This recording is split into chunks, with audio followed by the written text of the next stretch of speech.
Money is the oxygen of war. For 2 years, Vladimir Putin has gambled on a single, arrogant assumption that Russia's wallet was deeper than the West's patience. He believed that by weaponizing energy and hoarding gold, he could outlast the moral resolve of the democratic world. But today, the math has fundamentally shifted. Russia isn't just running out of cash, it is being forced into a trap of its own making. Through a brilliant and devastating legal maneuver, the West has found a way to make Russia fund its own defeat. This is the story of the Extraordinary Revenue Acceleration, a plan that turns Russia's frozen billions into Ukraine's frontline firepower. And if that wasn't enough, Putin's final insurance policy, the Great Russian Gold Reserve, is starting to look less like a lifeline and more like a bubble ready to burst.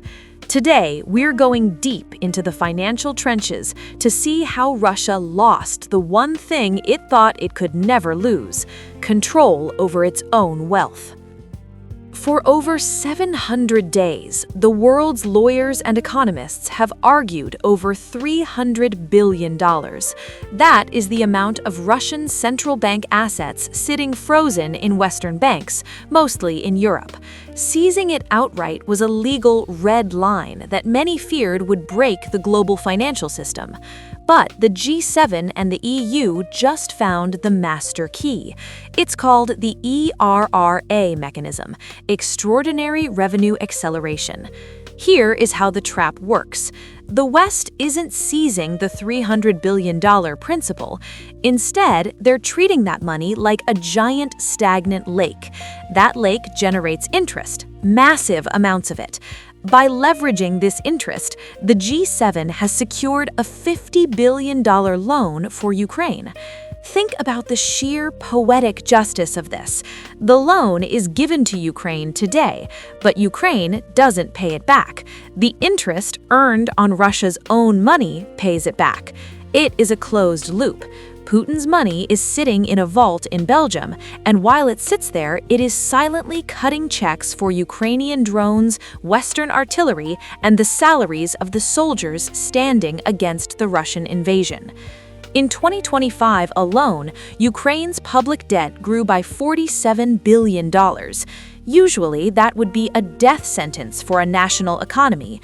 But because of the ERRA, Ukraine's borrowing costs have effectively been slashed to near zero.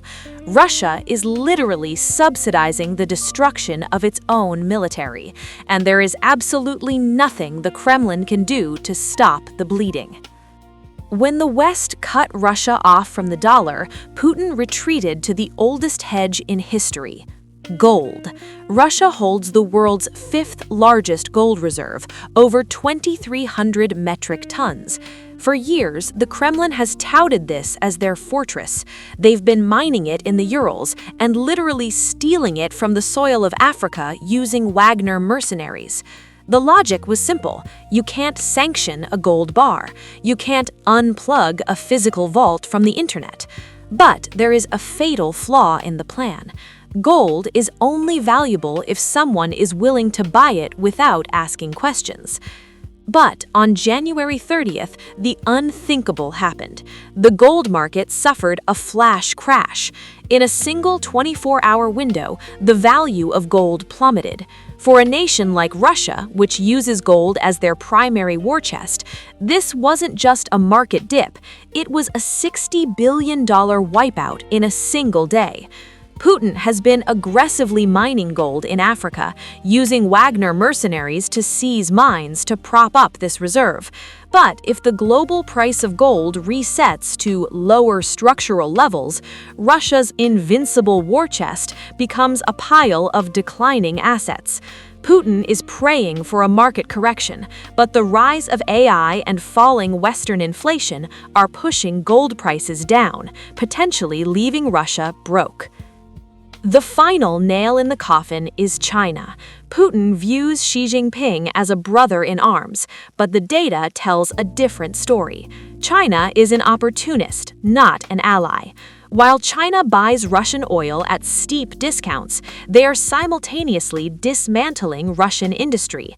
Chinese car exports to Russia have increased sevenfold, causing domestic Russian brands like Lada and Kamaz to collapse, with production down by 50%.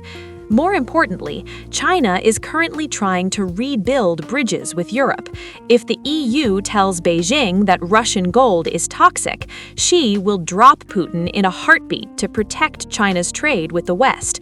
China's investment in Russia has actually fallen from $1.2 billion in 2011 to a measly $400 million today. The lend and lease Putin expects from China is a fantasy. Russia is being squeezed from both ends. Their frozen billions are paying for Ukraine's defense, and their gold reserves are melting away in a volatile market. Putin is struggling under the weight of a dying oil industry and a friend in Beijing who is actually a predator. Ukraine has been given a lifeline, and Russia has been handed the bill. The question is no longer if the Russian economy will buckle, but when.